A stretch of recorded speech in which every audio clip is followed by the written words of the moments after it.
السلام علیکم ورحمۃ اللہ وبرکاتہ۔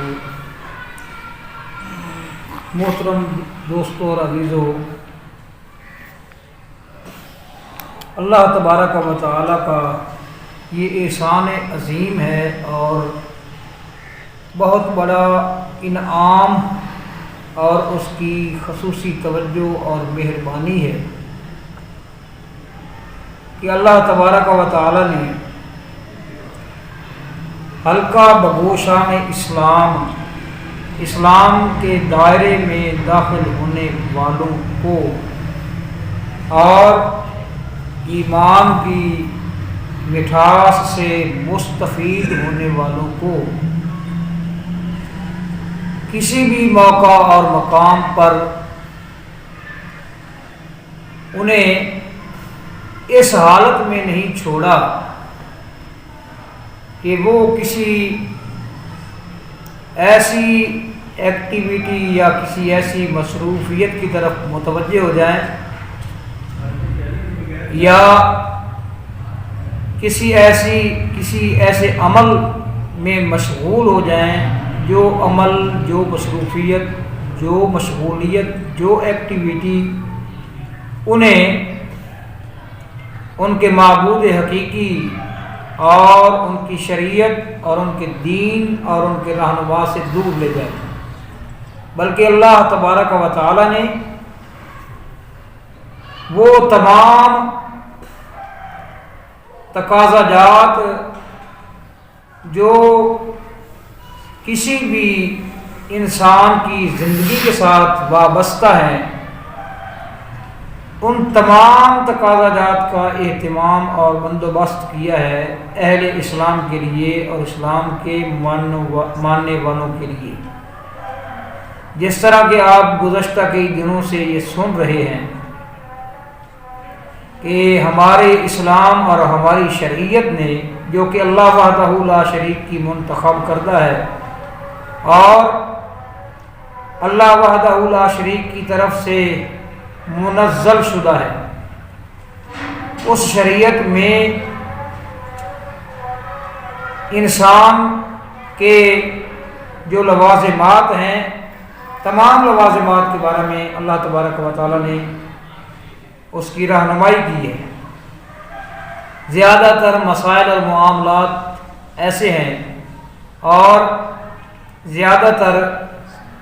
قواعد اور ضوابط ایسے ہیں کہ جن کا بیان قرآن مجید میں ہو چکا ہے، اور بعض چیزیں ایسی ہیں کہ جو تشریح کے طور پر حدیث کی صورت میں موجود ہیں۔ انسان نے نماز کس طرح پڑھنی ہے، حج کس طرح کرنا ہے، اور اس نے نفلی عبادت کس طرح کرنی ہے، اس نے خوف کے ماحول میں اور خوف کے عالم میں کیا کرنا ہے، اس نے اپنے اللہ سے کوئی چیز طلب کرنی ہے، مثلا بارش طلب کرنی ہے تو اس کا کیا طریقہ کار ہے، اس نے اپنی طہارت اور پاکیزگی اختیار کرنی ہے تو اس معاملے میں اسے کیا کرنا چاہیے۔ اسی طرح اس نے اپنی یہ مسائل انشاءاللہ آگے بیان ہوں گے، حجامت کرنی ہے، حتیٰ کہ لحد سے لے کر مہد سے لے کر لحد تک جتنے مسائل انسان کو درپیش ہیں ان تمام کا حل شریعت نے پیش کیا۔ اب دیکھیں، یہ عید جو ہم مناتے ہیں، دو عیدیں مسلمان مناتے ہیں، ایک سال میں دو عیدیں، عید الفطر اور عید الاضحیٰ۔ تو یہ عیدیں جو ہیں، ان عیدوں کا طریقہ کار اور ان دنوں کے اندر، ان دو دنوں کے اندر جو کچھ اہل اسلام نے کرنا ہے اور جس جانب ان کو ترغیب دلائی گئی ہے، وہ چیز ظاہر کرتی ہے کہ ان خوشی کے دنوں میں بھی خوشی بھی مسلمان اس طریقے سے منائے کہ اس کی خوشی سے بھی اللہ وحدہ لا شریک کی رضا اور اس کی خوشنودی جو ہے وہ جھلک رہی ہو اور پھوٹ رہی ہو۔ تو آج کے بیان میں ہم آپ کے سامنے صلاۃ العیدین، عید کی جو نمازیں ہیں اور عید کے یہ دو دن ہیں، ان میں سے ایک عید الفطر ہے اور ایک عید الاضحیٰ ہے۔ تو حتی المقدور ہم آپ کے سامنے ان دنوں کے متعلق جو نبی کریم صلی اللہ تعالیٰ علیہ وسلم نے فرمایا اور جو کچھ آپ کیا کرتے تھے، جو کچھ صحابہ کیا کرتے تھے اور جو کچھ ہمارے لیے مشروع اور مسنون ہے، وہ ہم آپ کے سامنے رکھتے ہیں۔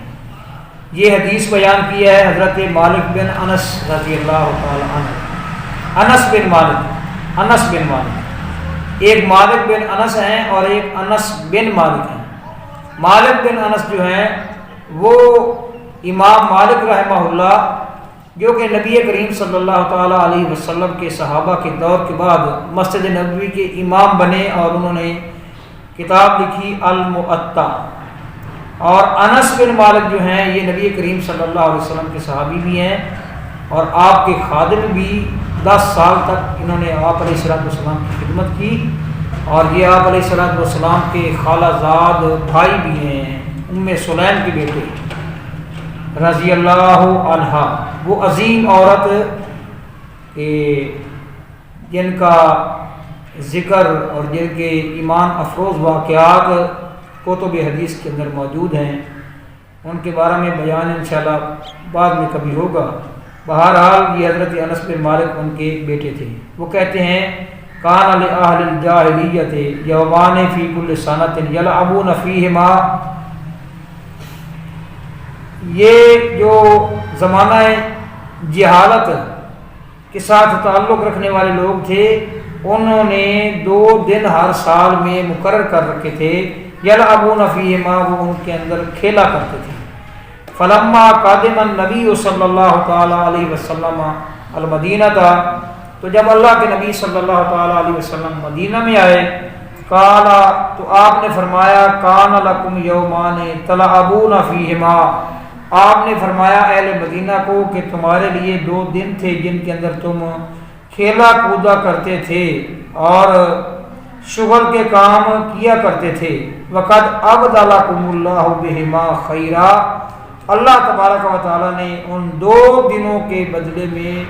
تمہیں اس سے کہیں بہتر دن دے دیے ہیں۔ منہما یوم الفطر و یوم الاضحیٰ، ان دونوں میں سے ایک یوم فطر ہے، یعنی جس دن سے ایک دن پہلے مسلمان اپنی بہت بڑی عبادت کا اختتام کرتے ہیں، ایک رات پہلے یوم الفطر و یوم الاضحیٰ، اور دوسرا وہ دن ہے کہ جس دن مسلمان روئے زمین پر کائنات کے اطراف و اکناف میں مسلمان قربانیاں دے کر جانوروں کو ذبح کر کے تجدید عہد کرتے ہیں اللہ وحدہ لا شریک سے کہ یا اللہ، جس طرح تیرے محبوب بندے ابراہیم علیہ السلام نے اپنے بیٹے کی قربانی کی اور اس نے تیرے نزدیک اعلیٰ درجہ پایا، ہمیں چونکہ حکم اسی طرح ہے، لیکن دراصل چونکہ یہ تجدید عہد ہوتا ہے قربانی، یعنی اللہ تبارک و تعالیٰ سے نئے سرے سے یہ وعدہ کرنا کہ اگر تیرے دین کے اوپر کوئی آنچ آئی، کوئی مسئلہ بنا، ہم یہ جو قربانیاں کرتے ہیں یہ اس بات کا عہد کرتے ہیں کہ جب ہمیں خود قربان ہونا پڑا تو ہم خود بھی تیری راہ میں قربان ہو جائیں گے۔ اور مسلمانوں نے ہر دور میں اپنی جانوں کے نذرانے پیش کر کے اللہ وحدہ لا شریک کی محبت اور اللہ وحدہ لا شریک کا تقرب اور اللہ وحدہ لا شریک کا قرب حاصل کیا اور دنیا پر ثابت کر دیا کہ مسلمان کو اللہ وحدہ لا شریک کی محبت کے مقابلے میں اپنی زندگی بھی عزیز نہیں ہے۔ اس کے کئی جو ہے نا وہ تاریخ کے اندر اس کے کئی ثبوت ہیں اور کئی عملی مظاہرے کیے اہل اسلام نے اللہ تبارک و تعالیٰ نے نہیں فرمایا قرآن مجید میں والسماء ذات البروج والیوم الموعود وشاہد ومشہود قتل اصحاب الاخدود النار ذات الوقود. اصحاب الاخدود جو ہے ان کو قتل کیا گیا، زمین کے اندر گڑھے کھود کر ان گڑھوں کو انگاروں سے بھرا گیا اور ان کو اس میں پھینکا گیا. اصحاب کہف کا واقعہ جو قرآن مجید میں موجود ہے اور منزل شدہ ہے، وہاں اصحاب الکہف نے اپنے زمانے کے حساب سے انہوں نے جو خرافات ہوتی تھیں ان کے خلاف وہ میدان میں آئے اور عقیدے کے لحاظ سے جو خرافات ہوتی تھیں ان کا انہوں نے رد کیا، تو انہوں نے اپنی جان جو ہے وہ خطرے میں ڈالی. اصحاب الاخدود جو ہے وہ جلا دیے گئے، انگاروں میں بھون دیے گئے. اسی طرح موسیٰ علیہ السلام کے دور میں اللہ تبارک و تعالیٰ فرماتے ہیں وَإِذْ نَجَّيْنَاكُم مِّنْ آلِ فِرْعَوْنَ يَسُومُونَكُمْ سُوءَ الْعَذَابِ يُذَبِّحُونَ أَبْنَاءَكُمْ وَيَسْتَحْيُونَ نِسَاءَكُمْ. وہ قبطی جو تھے فرعونی، وہ تمہاری عورتوں کو زندہ رکھتے تھے اور جوانوں کو ذبح کر دیتے تھے. یعنی مسلمانوں کے اوپر پوری تاریخ عالم میں کئی ایسے مواقع آئے کہ جب ان کی جان خطرے میں مبتلا ہوئی، حتیٰ کہ انہیں اپنی جانیں دینا پڑی اور جانوں کے نذرانے پیش کرنے پڑے تو انہوں نے کر دیے. تو یہ ایک دن یوم فطر اور دوسرا دن یوم الاضحیٰ. اللہ کے نبی صلی اللہ علیہ وسلم نے فرمایا کہ یہ دو دن اللہ تبارک و تعالیٰ نے تمہیں اس کھیل کود کے بالمقابل اور اس کے بدلے کے طور پر اللہ تبارک و تعالیٰ نے تمہیں یہ دو دن دیے ہیں. مسلمانوں تم اپنی خوشی اس طرح منایا کرو جس طرح تمہارے نبی نے منائی ہے اور نبی علیہ السلام کے صحابہ نے منائی ہے. اب بات یہ ہے کہ عید والا جو دن ہے، اس دن انسان کو اور اہل ایمان کو کیا کام کرنے چاہیے، یہ چیز ہمارے لیے جو ہے نا وہ ہے غور طلب. اس کا بیان حدیثوں میں آتا ہے. عید والے دن انسان کو غسل کرنا چاہیے، عید کا غسل جو ہے وہ کرنا چاہیے، نئے کپڑے پہننے چاہیے، اگر نئے کپڑے میسر نہ ہوں تو پرانے کپڑے دھو کر انہیں صاف ستھرا کر کے وہ پہننے چاہیے، خوشبو لگانی چاہیے اور تکبیرات اللہ تعالیٰ کی یعنی بڑائی بیان کرنی چاہیے. اور عیدگاہ کی طرف جاتے ہوئے جس راستے پر گئے ہیں جب واپس آئیں تو متبادل راستے پر آئیں. اللہ کے نبی صلی اللہ علیہ وسلم نے فرمایا کہ ان راستوں کے اوپر فرشتے کھڑے ہوتے ہیں جو کہ اہل ایمان کو اس دن خوشخبریاں سناتے ہیں. اور اس کے علاوہ بھی اس میں حکمت ہے کہ ایک راستے پر جس راستے پر آپ جاتے ہیں اس راستے کے وہ راستہ جو ہے یہ تو مختلف احادیث میں مسئلہ بیان ہو چکا ہے نا کہ کائنات کی وہ تمام چیزیں جس علاقے اور جس جگہ پر انسان جس علاقے کے اندر اللہ وحدہ لا شریک کی فرما برداری کے حوالے سے کوئی عمل بجا لاتا ہے تو وہ کائنات کی مختلف چیزیں قیامت والے دن اس کی گواہی دیں گی. تو لازمی بات ہے کہ راستے بھی قیامت والے دن ان کی گواہی دیں گے. اور یہ جو دن ہے عید کا دن، اس دن اللہ کے نبی صلی اللہ تعالیٰ علیہ وسلم اور صحابہ کرام ایک اور کام بھی کیا کرتے تھے جس کی طرف ہماری توجہ نہیں عام کرتے. آپ علیہ الصلوۃ والسلام اس دن کے اندر اس دن میں ان دنوں میں آپ علیہ الصلوۃ والسلام انفاق فی سبیل اللہ کیا کرتے تھے. یعنی غرباء اور مساکین اور یتامہ، یہ جو مفلوق الحال لوگ ہیں جو کہ ہمارے معاشرے کے ہمارے جو ہے نا وہ معاشرے اور ہمارے طبقات کے یہ جو مفعولوق الحال لوگ ہیں ان کی آپ علیہ الصلوۃ والسلام ان کی ضروریات کا خیال رکھتے تھے اور صحابہ کرام بھی اسی طرح کیا کرتے تھے۔ اس بارے میں یہ حدیث میں آپ کے سامنے اس وقت پڑھنے والا لگا ہوں، نسائی شریف کی حدیث ہے۔ یہ حضرت عطا نے جابر رضی اللہ تعالیٰ عنہ سے بیان کی ہے۔ وہ فرماتے ہیں شہدت الصلاۃ مع رسول اللہ، میں اللہ کے نبی صلی اللہ تعالیٰ علیہ وسلم کے ساتھ نماز میں حاضر ہوا۔ اس نماز سے مراد نماز عید ہے۔ فی یوم عید، عید کے دن فبدأ بالصلاۃ قبل الخطبہ، تو اللہ کے نبی صلی اللہ علیہ وسلم نے اس نماز عید سے ابتدا کی خطبہ سے پہلے، یعنی پہلے آپ نے نماز پڑھائی اور خطبہ بعد میں دیا، یعنی اس دن کو آپ علیہ الصلوۃ والسلام نے اس دن کا آغاز اور ابتدا جو ہے وہ نماز سے کی۔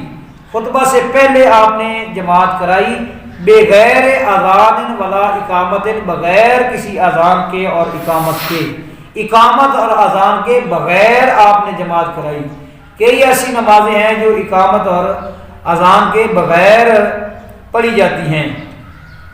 کچھ کا بیان آپ پہلے سن بھی چکے ہیں۔ فلما قضى الصلاۃ، جب آپ علیہ الصلوۃ والسلام نے نماز کو پورا کر لیا، قام متوکئا علی بلال، تو نبی کریم صلی اللہ علیہ وسلم نے حضرت بلال رضی اللہ تعالی عنہ کا سہارا لیا۔ دوسری حدیث میں آتا ہے کہ نبی کریم صلی اللہ تعالی علیہ وسلم یخطب علی البعیر، آپ اونٹ کے اوپر بیٹھ کر خطبہ دے رہے تھے، اور حضرت بلال رضی اللہ تعالی عنہ جو ہیں انہوں نے نبی کریم صلی اللہ علیہ وسلم کی سواری کی، انہوں نے مہار تھامی ہوئی تھی، اور اس حدیث میں آیا ہے کہ حضرت بلال رضی اللہ تعالی عنہ کا انہوں نے سہارا لیا ہوا تھا۔ اور اس کے بعد فحمد اللہ واثنى علیہ، تو انہوں نے اللہ کی تعریف بیان کی اور اللہ تعالیٰ کی ثنا بیان کی۔ ووعظ الناس وذکرہم، اور آپ علیہ الصلوۃ والسلام نے لوگوں کو واعظ کیا، وصیت کی اور نصیحت کی۔ وحثہم علی طاعتہ، اور اپنی اطاعت پر ان کو ابھارا۔ دوسری حدیث میں آتا ہے کہ اللہ وحدہ لا شریک کی عبادت پر اور اپنی اطاعت پر نبی کریم صلی اللہ علیہ وسلم نے لوگوں کو ابھارا۔ ثم مال ومضى الى النساء، پھر آپ علیہ الصلوۃ والسلام پلٹے اور لوگ عورتوں کی طرف گئے۔ ومعه بلال، اور نبی کریم صلی اللہ علیہ وسلم کے ساتھ بلال بھی تھے۔ فامرهن بتقوى اللہ، تو اللہ کے نبی صلی اللہ علیہ وسلم نے عورتوں کو اللہ سے ڈرنے کا حکم دیا۔ اب بات یہ ہے کہ جو مرد حضرات تھے آپ علیہ الصلوۃ والسلام کے دور میں، آپ کے صحابہ اور آپ علیہ الصلوۃ والسلام پر ایمان لانے والے مرد حضرات، وہ تو آپ علیہ الصلوۃ والسلام کے پاس نماز کے وقت، جمعہ کے وقت، اس کے علاوہ اور بھی مواقع پر وہ آپ علیہ الصلوۃ والسلام کے پاس آیا جایا کرتے تھے، لیکن عورتوں کا جو ہے نا آنا جو ہے وہ اس طریقے سے نہیں تھا کہ جس طرح کے دوسرے صحابہ یعنی مرد حضرات آیا جایا کرتے تھے نبی کریم صلی اللہ علیہ وسلم کے پاس۔ پھر جب پردے کا حکم نازل ہوا تو پھر معاملہ اور بھی محدود ہو گیا۔ تو جب آپ علیہ الصلوۃ والسلام دیکھتے کہ کسی جو ہے نا کسی جگہ پر عورتیں جو ہے نا وہ جمع ہو چکی ہیں، تو آپ علیہ الصلوۃ والسلام واعظ اور نصیحت کا موقع ضائع نہیں کرتے تھے۔ جو پیغام آپ علیہ الصلوۃ والسلام اس سے پہلے مردوں کو کئی موقعوں پر دے چکے ہوتے تھے، وہ آپ اتمام حجت کے لیے اور حجت کو پورا کرنے کے لیے لازمی بات ہے کہ آپ نے وہ پیغام عورتوں کو بھی دینا تھا۔ اللہ تبارک و تعالیٰ نے قرآن مجید میں تو ویسے تمام عورتیں ہیں یا مرد ہیں تمام لوگوں کو حکم دیا، یا ایھا الذین آمنوا اتقوا اللہ حق تقاتہ ولا تموتن الا وانتم مسلمون، یا ایھا الذین آمنوا اتقوا اللہ وقولوا قولا سدیدا یصلح لکم اعمالکم ویغفر لکم ذنوبکم ومن یطع اللہ ورسولہ فقد فاز فوزا عظیما۔ تو یہ قرآن مجید کے اندر تو تقویٰ کا جو حکم ہے وہ مرد اور عورتیں جو ہے نا وہ ان کو اجتماعی طور پر دیا گیا ہے۔ آپ علیہ الصلوۃ والسلام جب آپ علیہ الصلوۃ والسلام کے پاس صحابہ اور یعنی مرد حضرات آیا کرتے تھے تو آپ ان کو بار بار تقویٰ کی وصیت اور نصیحت کیا کرتے تھے۔ اس لیے آپ علیہ الصلوۃ والسلام کی ذمہ داری تھی اس ذمہ داری کے پیش نظر عورتوں کو بھی الگ طور پر اپنی زبان سے ان کو تقوی کی ترغیب دینا اور تقوی کا حکم دینا، یہ آپ علیہ الصلوۃ والسلام کی ذمہ داری میں شامل تھا۔ تو آپ علیہ الصلوۃ والسلام نے فَأَمَرَهُنَّ بِتَقْوِى اللَّهِ وَوَعَظَهُنَّ وَذَكَّرَهُنَّ، آپ علیہ الصلوۃ والسلام نے ان کو تقوی کا حکم دیا اور ان کو وصیت کی اور نصیحت کی۔ وَحَمِدَ اللَّهَ وَأَثْنَى عَلَيْهِ، آپ علیہ الصلوۃ والسلام نے اللہ کی تعریف بیان کی اور اللہ وحدہ لا شریک کی ثنا بیان کی۔ ثم حثّهن علی طاعتہ، پھر ان عورتوں کو بھی اپنی اطاعت کے بارے میں ان کو ترغیب دی۔ ثم قال، پھر آپ علیہ الصلوۃ والسلام نے فرمایا تصدقن فإن أكثركن حطب جہنم، تم زیادہ صدقہ کیا کرو، تم میں سے اکثر جو ہیں وہ جہنم کا ایندھن بننے والی ہیں عورتیں۔ اللہ اکبر۔ فقالت امرأۃ من صافلۃ النساء، تو حضرت جنہوں نے یہ حدیث بیان کی ہے حضرت عطا نے جابر سے روایت بیان کی ہے، حضرت جابر رضی اللہ تعالی عنہ فرماتے ہیں کہ عورتوں میں سے ایک عام سی عورت جو تھی اس نے کہا، صفاء الخدین، سیاہ رخساروں والی ایک عام سی عورت، اس نے کہا لما یا رسول اللہ صلی اللہ علیہ وسلم، ہم نے اللہ کے رسول جہنم میں کیوں زیادہ جانا ہے اور ہم جہنم کا بالن کیوں بنیں گی؟ اللہ اکبر۔ تو اللہ کے نبی صلی اللہ علیہ وسلم نے فرمایا تکثرن الشکوٰۃ وتکفرن العشیر، تم شکایات زیادہ کرتی ہو اور خامدوں کی نافرمانی کرتی ہو، اس لیے تمہیں جہنم میں زیادہ دکھایا گیا ہے۔ وہی تو کنہ کے الفاظ بھی آتے ہیں حدیث میں، مجھے تمہیں جہنم میں زیادہ دکھایا گیا ہے۔ اللہ اکبر۔ فجعلنا ینزعن قلائدہن وعطرتہن، تو وہ شروع ہی عورتیں انہوں نے اپنے چاندی کے یا سونے کے جو ہار انہوں نے پہنے ہوئے تھے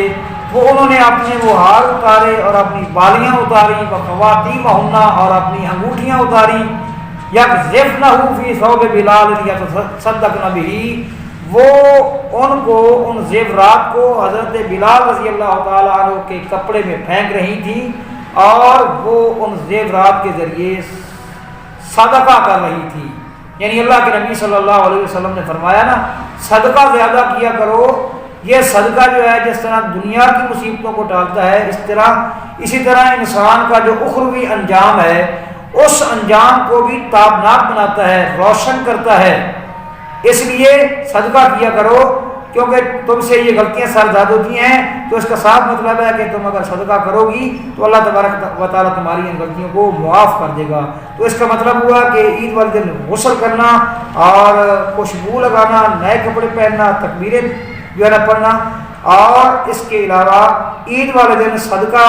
انفاق فی سبیل اللہ یعنی صدقہ وغیرہ کرنا، یہ تمام جو ہے نا وہ کام مسنون ہیں اور مشروع ہیں اور یہ تقرب الہی کا ذریعہ ہے۔ اللہ تبارک و تعالیٰ سے دعا ہے کہ اللہ تعالیٰ ایسا کرنے کی توفیق دے۔